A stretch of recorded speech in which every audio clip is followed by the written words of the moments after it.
রাগ করার কোনো কায়দা নাই, কারণ সবগুলি প্রার্থনা। কথা আজিজি, প্রকৃতপক্ষে মানুষ তার মনুষ্য জ্ঞান এটাই হইল আজিজি, মিনতি, আরাধনা।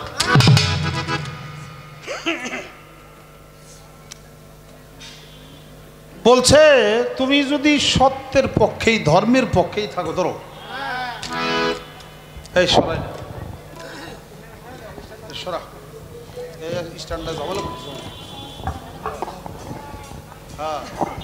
তুমি যদি সত্যের পক্ষেই থাকো, তাহলে তুমি যারে দোস্ত বলে স্বীকার করলা, হের দন্ত মুবারক শহীদ হয়ে গেল, কেন তুমি ফিরাইলে না? পাকপান যতন মাওলা আলী, মা ফাতেমা, ইমাম হাসান, ইমাম হোসাইন, তারা শহীদ হইল। যারে বললা হযরত আলী কারামুল্লাহ ওয়াজহু, আল্লাহর চেহারা, তোমার চেহারা, হেরে মসজিদ ঘরের ভিতরে শহীদ করলো, তুই দেখলে না? দেহে নেই কইছে কিরা, চাওয়াই তো ছিল তাই। কারণ নবী করিম সাল্লাল্লাহু আলাইহি ওয়াসাল্লাম বলছিল, যত সৃষ্টি সব ধ্বংসপ্রাপ্ত, সবাই মরবে, কুল্লে নাফসিন যায়কাতুল মউত, মৃত্যুর স্বাদ সবার গ্রহণ করতে হবে। কোন মরাটা সবচেয়ে উত্তম তা কি তোমরা জানো? কয় না, কয় শহীদানের মরা। রসুল জবাব দিল। রসুল আবার প্রশ্ন করলো, বেহেশতে জান্নাতে এত সুখ শান্তি, এত সুখ শান্তি থুইয়াও একদল লোকের আল্লাহর কাছে কামনা করবো, আল্লাহ আবার দুনিয়ায় পাঠাও, সেই লোকগুলি কারা জানো?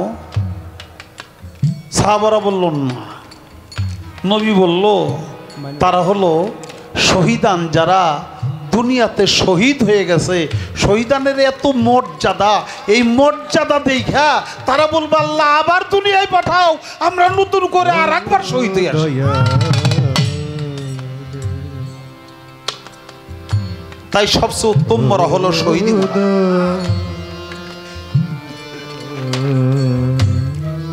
তখনই কামনা করেছিল আমরা যেন শহীদের দরজা লাভ করতে পারি। আল্লাহ তাআলা সেই চাওয়াটাকে পূর্ণ করেছে। নবী করিম সাল্লাল্লাহু আলাইহি ওয়াসাল্লামেরও তো দন্ত মোবারক শহীদ হয়েছে, নাকি না মাংসে ওটা শহীদ হয়েছে। আল্লাহ নিজেই দরুদ পড়ে, সমস্ত পৃথিবীর সৃষ্টিকুল আল্লাহর ইবাদত করে, আল্লাহকে স্মরণ করে। আমার আল্লাহ নিজেই নবীকে স্মরণ করে। সূরা হুজাবের 56 নং আয়াতে বলেছে, ইন্নাল্লাহা ওয়া মালাইকাতাহু ইউসাল্লুনা আলান নবী ইয়া আইয়ুহাল্লাযীনা আমানু সাল্লু আলাইহি ওয়া সাল্লিমু তাসলিমা। হ্যাঁ, এর মধ্যে ভেদ আছে। কেমন ভেদ আছে? শুননা দিলেন, আরে বিজ্ঞানময় বিধাতা যিনি,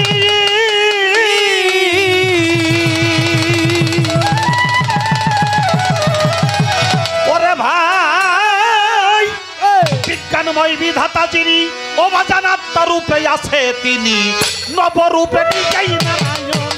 ওরে পাগল মন, চিনলি না তোর পরম কেমন ধন, হায় হায় চিনলি না রে পরম কেমন ধন।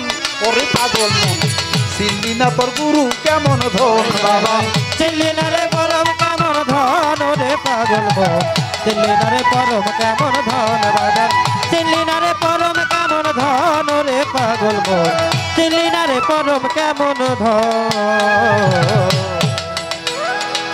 অনন্ত আদি বিধাতা, সে যে ভালো মন্দের নির্দেশ দাতা রে, সে তো রসুল রূপে করছে আগমন।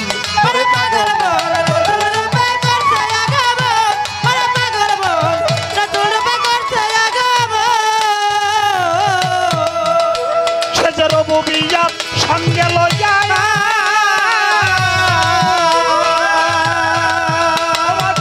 রবুবিয়াত সঙ্গে লইয়া রে সালত প্রকাশ করি, সঙ্গে লইয়া রে জ্বালা প্রকাশ করিয়া মাসে খোয়া রাখছে দোস্তের মন রে বাজান মাসে খোয়া রাখছে দোস্তের মন তোরে পাগল মন চিনি না তোর গুরু কেমন ধন বাবা চিনলি না রে পরম কেমন ধন তোরে পাগল মন চিনি না তোর গুরু কেমন ধন বাবা চিনলি না রে পরম কেমন ধন রে পাগল মন চিনলি না রে পরম কেমন ধন বাজান চিনলি না রে পরম কেমন ধন রে পাগল মন চিনলি না রে পরম কেমন ধন যখন রেসালত প্রতিষ্ঠা হইল তখন কি হলো বাজান জান্নাতের দ্বার খুই লাগে রে বাবা তখন আবার আসে খোঁজা ভজে ওই চরণ ওরে পাগল আছে গয়া বাদে এই চরণ ওরে পাগল আছে গয়া বাদে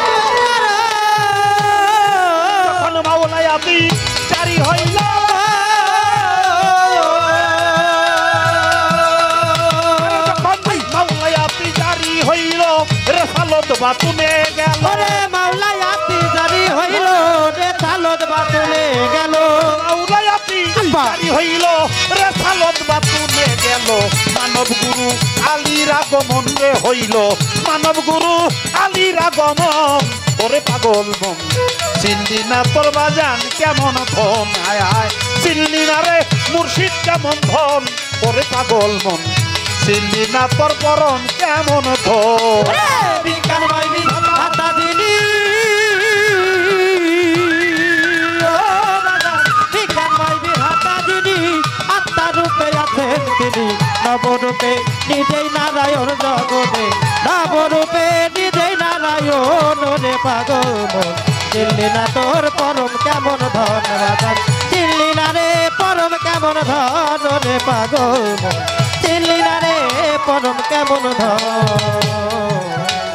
এই তিন ধারা প্রাপ্ত যারা তারা কি হয় বাজান দুনিয়ায় আল্লাহ আলী এবং নবীরে তারা বাবা আরে তোর গুরু হইল তাদেরই একজন ওরে পাগল মন, গুরু হইল তাদেরই একজন ওরে পাগল মন, গুরু হইল তাদেরই একজন তৌহিদের তার বলিয়া বাজান তৌহিদের তার খুলিয়া রশিদ কই তুই দেখ না চাই ওরে তৌহিদের দ্বার খুলিয়া রশিদ কই তুই দেখ না চায়া তৌহিদের তার খুলিয়া বাজান কই তুই দেখ না চাইয়া একা শোনেই বসা রয় চারজন রে বাবা একা শোনেই বসা রয় সারাই চারজন ওরে পাগল মন চিনলি না তোর পরম কেমন ধন বাজান চিনলি না রে পরম কেমন ধন রে পাগল মন চিনলি না তোর পরম কেমন ধন হায় হায় চিনলি না রে পরম কেমন ধন রে পাগল মন চিনলি না রে পরম কেমন ধন বাজান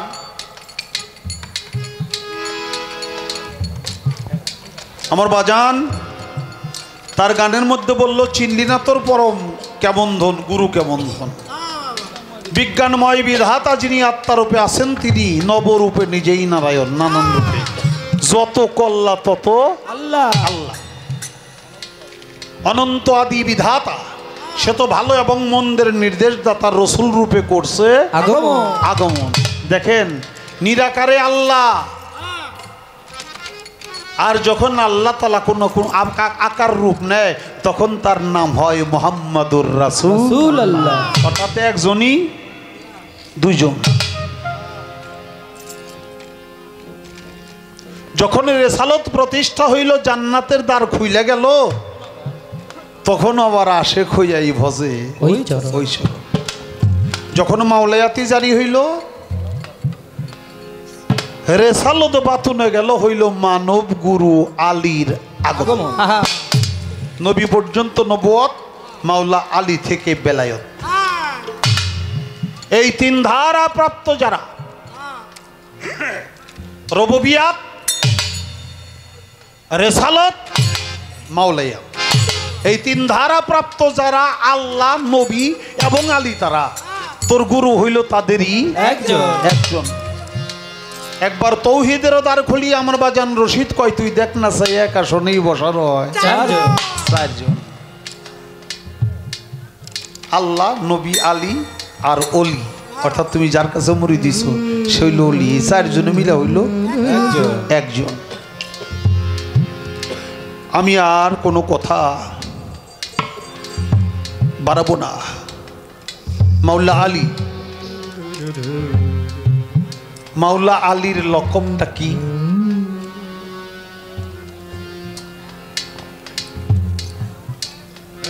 মাওলা আলীর লকব হলো আওলাদে কাবা। কাবা হইল আল্লাহর ঘর, ওই ঘরে জন্ম নিছে। আমরা তো বাবার ঘরে জন্ম নিছি নাকি, এই জন্য বাবার ওয়ারিশ পাইছি না। আল্লাহর ঘরে যে জন্ম না কি আল্লাহর ওয়ারিশ হয় না? এই জন্যে হজরত আলী হইল মাওলা আলী, যার নাম ওয়াজহুল্লাহ, অর্থাৎ আল্লাহর চেহারা। আলীকে দেখলে আল্লাহরে দেখা হয়ে যায়। অলি, আলী আর অলি, আলী আর অলি হইলে এক। এই জন্যে গুরুর দেখলে সব দেখা হয়ে যায়। লালন সাইজি বলছে, তুমি আপনি আল্লাহ ডাকো, আল্লাহ বললে কি বুঝে তোমার অফার নাকি? আমার কোনো শক্তি নাই যে কইছে, কথা সত্য। কোন সৃষ্টির কোনো শক্তি নাই যদি মালিক শক্তি না দেয়।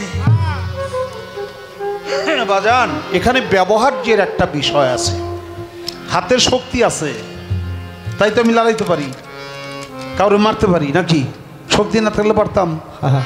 পারতাম না। শক্তি আছে বলেই তো আমি কারো হাত পাও টিপতে পারি। শক্তি না থাকলে হাত পাও টিপতেও পারতাম না। না, শক্তিটা আল্লাহর, ব্যবহার করতে হবে। আমাকে বিবেক দিছে, এই বিবেক অনুযায়ী আমি কারো থাপ্পড় মারলে আমিও থাপ্পড় খাওয়ার জন্য রেডি হন লাগবো। কারো হাত পাও টিপলে আমারও মাসে টিপবো। শায়রি লীলা বুঝবি খেপা, শায়রি লীলা বুঝবি খেপা,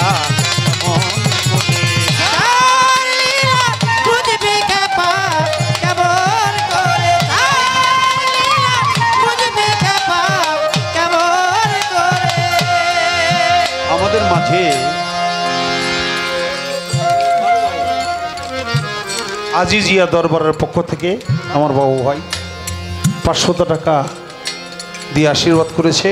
দরবারে ভক্তি রাখি, আপনাদের সবাইকে সালাম রাখি।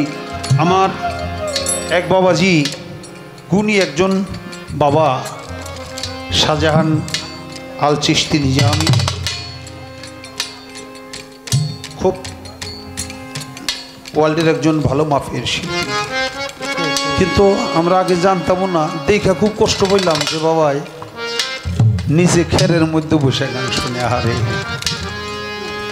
তেহারে নিয়ে আসতে বললেন না, তুমি দেখছো আগে। ভক্তি রাখি বাবার চরণে,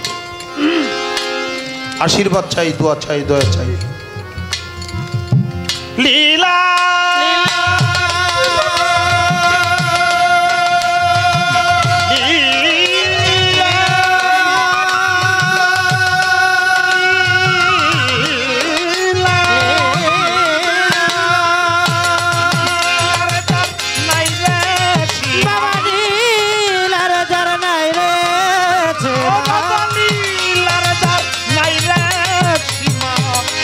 সময় কোন রূপ সে ধরে, কেমন করে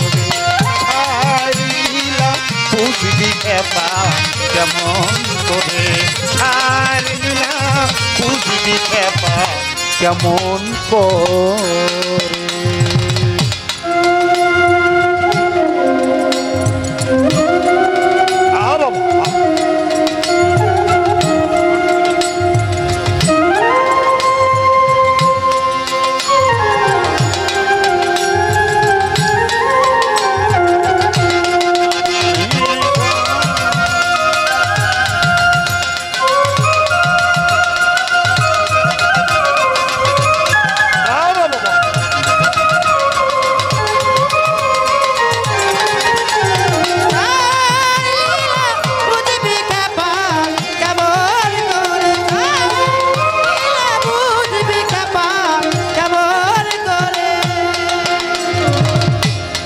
নিজে ঘর নিজে ঘড়ি ঘড়ি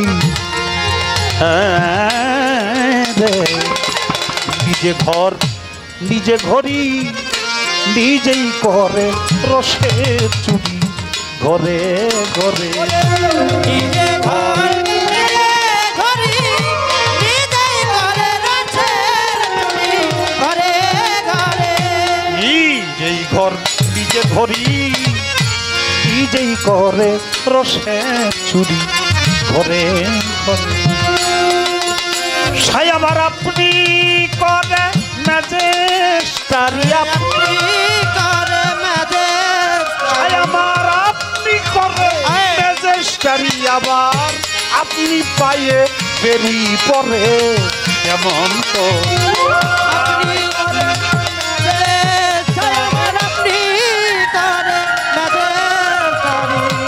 আপনি পায়ে বেরি পরে কেমন সাই আমার আপনি করে ম্যাজেস্টারি আপনি করে ম্যাজেস্টারি আবার আপনি পায়ে বেরি পরে কেমন করে আর নীলা বুঝবি একা কেমন করে সার নীলা বুঝবি একা কেমন করে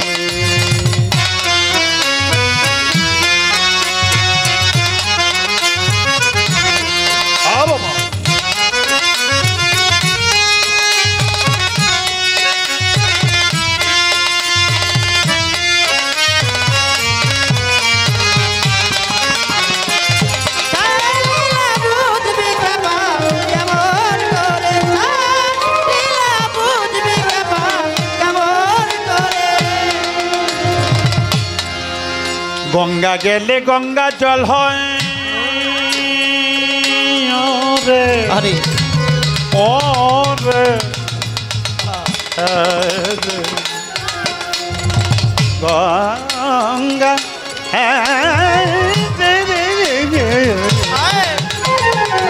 গঙ্গা গেলে গঙ্গা জল হয় গর্তে গেলে খুব জল কয় বেদ বিচারে গঙ্গা গেলে গঙ্গা জল হয় করতে গেলে খুব বেদ বিচারে গঙ্গা গেলে গঙ্গা জল হয় আর গর্তে গেলে খুব জল কয় বেদ বিচারে তেমনি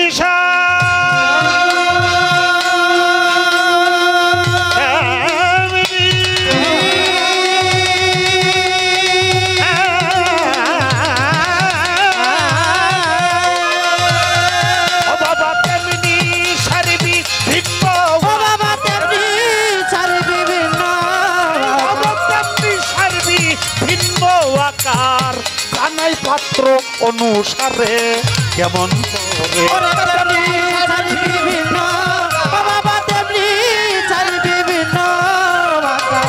জানাই পাত্র অনুসারে কেমন আরে তেমনি সারি বিভিন্ন আকার তেমনি সারি ভিন্ন আকার জানাই পাত্র অনুসারে কেমন করে সার লীলা বুঝবি খেপা কেমন করে সার লীলা বুঝবি খেপা কেমন করে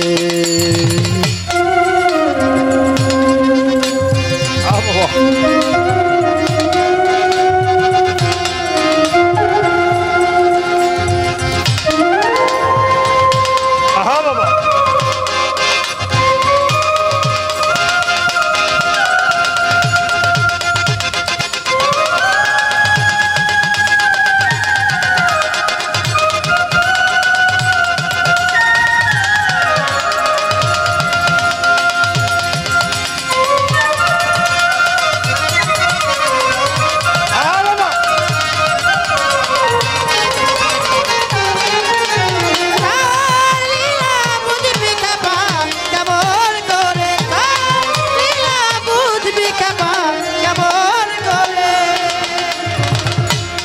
একে বয়নন্ত ধারা আর তুমি আমি নামবে ওরা এই ভবের পরে একে বয়নন্ত ধারা তুমি আমি নামবে ওরা ভবের পরে একে বয়নন্ত ধারা তুমি আমি আমরা নাম বেওয়ারা এই ভবের পরে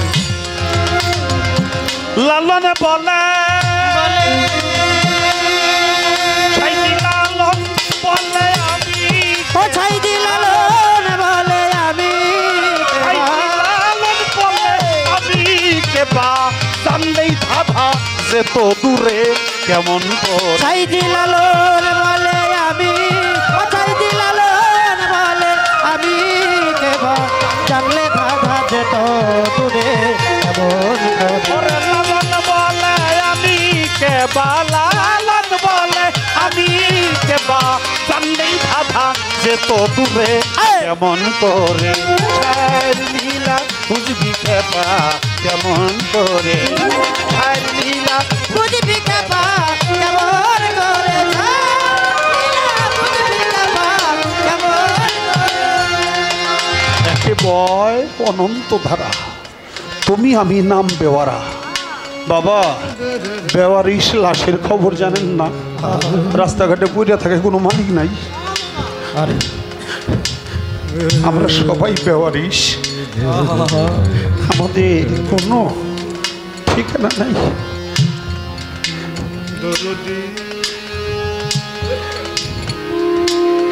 হ্যাঁ